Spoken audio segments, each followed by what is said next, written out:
Praise the Lord. உங்கள் யாவரையும் ஆண்டவராகிய இயேசு கிறிஸ்துவின் இனிய நாமத்தில் உங்களை வாழ்த்துகிறேன், வரவேற்றுக் கொள்கிறேன். கர்த்தாவே சொல்லும் அடியேன் கேட்கிற இந்த நிகழ்ச்சி மூலமாக கர்த்தருடைய வார்த்தை கொடுப்பதிலே நான் மிக்க மகிழ்ச்சி அடைகிறேன். இன்றைய கர்த்தருடைய வார்த்தை என்னவென்றால், யோவான் எழுதின நற்செய்தி நூல் 16ஆம் அதிகாரம் 20ஆம் வசனத்தை உங்களுக்காக நான் வாசிக்கிறேன். Today's scripture taken from John chapter 16 verse 20. மெய்யாகவே மெய்யாகவே நான் உங்களுக்கு சொல்கிறேன், நீங்கள் அழுது புலம்புவீர்கள், உலகமோ சந்தோஷப்படும். நீங்கள் துக்கப்படுவீர்கள், ஆனாலும் உங்கள் துக்கம் சந்தோஷமாய் மாறும் என்று இயேசு சுவாமி சொல்லியிருக்கிறார். அது மட்டுமல்ல, அந்த துக்கத்திற்கு ஒரு மாற்றாக ஒரு தேவன் ஒரு எக்ஸாம்பிள் சொல்கிறார். ஸ்திரீ ஆனவளுக்கு பிரசவ காலம் வந்திருக்கும் போது அவள் துக்கம் அடைகிறாள்.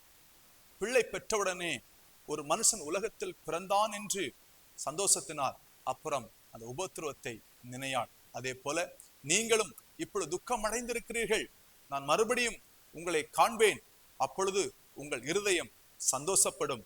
உங்கள் சந்தோஷத்தை ஒருவனும் உங்களிடத்திலிருந்து எடுத்து போட மாட்டான். ஆம் பிரியமானவர்களே, சீசர்களும் துக்கம் அடைந்தார்கள். எதனால் தெரியுமா? இயேசு சொன்னார், நான் இந்த உலகத்தை விட்டு போகிறேன் என்று சொன்ன உடனே துக்கம் அடைந்தார்கள். ஆனால் ஆண்டவர் அவளை பார்த்து மீண்டும் அவர்களை உற்சாகப்படுத்தி, நான் மீண்டும் உங்களை காண்பேன், அப்பொழுது நீங்கள் சந்தோஷம் அடைவீர்கள் என்று இயேசு சுவாமி சொல்லியிருக்கலாம்.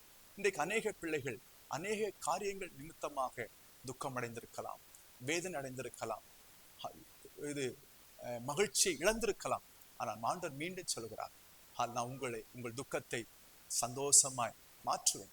மத்தேயு 5ஆம் அதிகாரம் 4ஆம் வசனம் இப்படியா சொல்கிறது, துயரப்படுகிறவள் பாக்கியவான்கள், அவர்கள் ஆறுதல் அடைவார்கள் என்று வேதம் சொல்கிறது. இன்றைக்கு அநேக மக்கள் எத்தனையோ காரியத்திலே துக்கம் அடைந்திருக்கலாம்.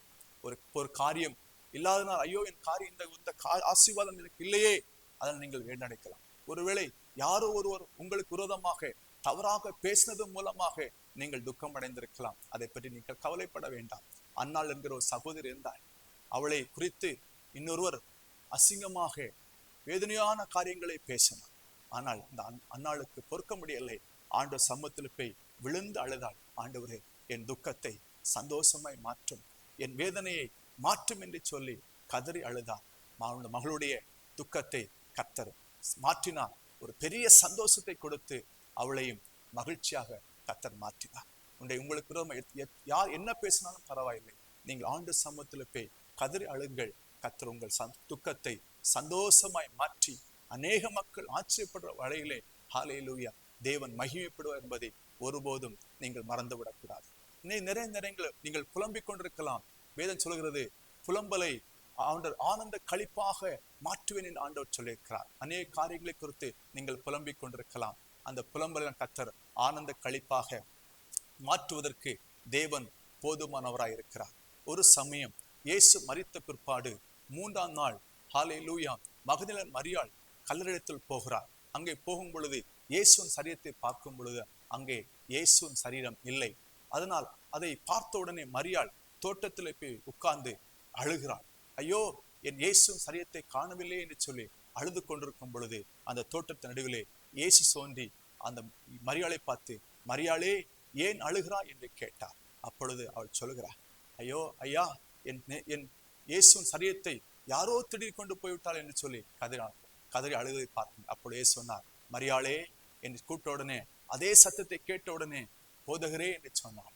அப்பொழுது அவள் துக்கம் மாறினது, வேதனை மாறினது. போதகரே என்று சொல்லி அவள் மிகவும் சந்தோஷப்பட்டாள். எனக்கு அன்பான தேவனுடைய பிள்ளைகளே, நம்முடைய தேவன் ஆறுதலின் தேவன், நம்முடைய தேவன் சந்தோஷத்தை கொடுக்கிற தேவன். ஹல்லேலூயா. எனக்கு அன்பான தேவனுடைய பிள்ளைகளே, நீங்கள் ஏதோ ஒரு காரியத்தில் துக்கம் அடைந்திருக்கலாம், ஏதோ ஒரு காரியத்தில் வேதனை அடைந்திருக்கலாம். ஆண்டவர் சொல்கிறார், உங்கள் துக்கங்கள் சந்தோஷமாய் மாறும். நாம் துக்கப்படும் பொழுது உலகம் சந்தோஷப்படலாம், உலகம் சிரிக்கலாம்.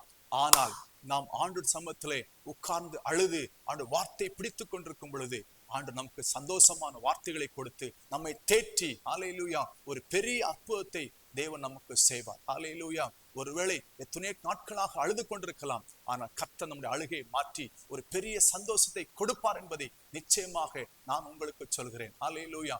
ஆண்டவர் சொன்னார், உங்கள் துக்கங்களை சந்தோஷமாய் மாற்றுவேன். கண்களை மூடி ஜெபிக்கலாமா?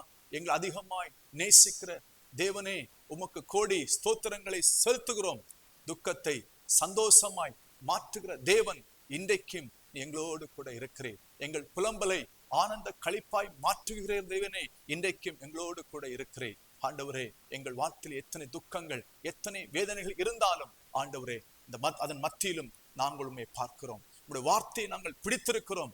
எங்கள் துக்கத்தை நீ சந்தோஷமாய் மாற்றுவீர், எங்கள் புலம்பலை ஆனந்த களிப்பாய் மாற்றுவீர் என்று ஆண்டவரே நாங்கள் விசுவாசிக்கிறோம். ஆண்டவரே, எங்களுக்கு விரோதமா யார் எழும்பினால், யார் என்ன சொன்னாலும் பரவாயில்லை. ஆண்டவரே, நீர் எங்கள் சார்பிலே இருக்கிறீர்.